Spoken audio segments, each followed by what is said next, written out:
वह कमरा नंबर 301 के सामने खड़ा है। हरे रंग के पर्दे के बीच से उसे पिताजी के पैरों की तरफ का हिस्सा दिख रहा है। तीसरा माला, कमरा नंबर 301। उसके लगभग सारे किराए के घर तीसरे माले के थे। वह हमेशा कोशिश करता अपना माला बदल लेने की, पर नहीं। उसने लगभग जीवन तीसरे पायदान पर खड़े होकर जिया है।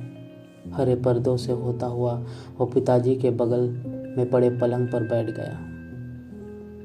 पिताजी पहाड़ी थे।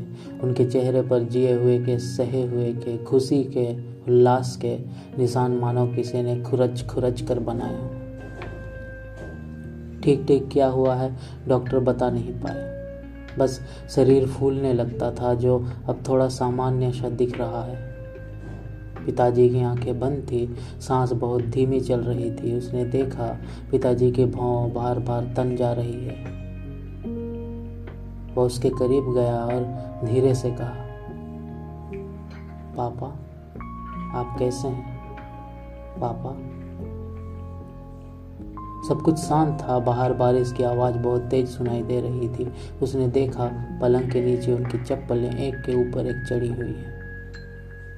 उसने उन चप्पलों को तरतीब से जमा दिया। कुछ देर में उसने पाया कि पिताजी की भौं तननी बंद हो गई है। अभी करीब 1 हफ्ता हुआ है यहाँ आए हुए। पिताजी से आखिरी बार फोन पर बात 10 दिन पहले हुई थी। वह उसे शादी करने के लिए कह रहे थे। वह अपने कामों में बहुत व्यस्त था, सो पिताजी की बहुत सी बातों को वह नज़रअंदाज कर दिया करता था। पिताजी भी यह बात जानते थे, तो वह अपनी बात को 2 या से 3 बार दोहराते थे। इस बात से वह हमेशा चिढ़ जाता था। आखिरी बार उसने कहा था, अभी व्यस्त हूँ पापा, कल सुबह फ़ोन करता हूँ। वह भूल गया था और हफ्ते पहले पड़ोसी फिरोज़ का फ़ोन आया। मैं तुम्हारे पिताजी को लेकर अस्पताल जा रहा हूँ, तुम जितनी जल्दी हो सके आ जाओ।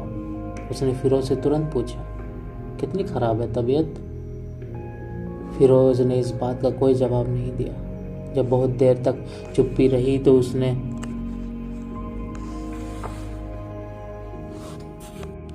फिरोज़ से कहा, ठीक है आता हूँ।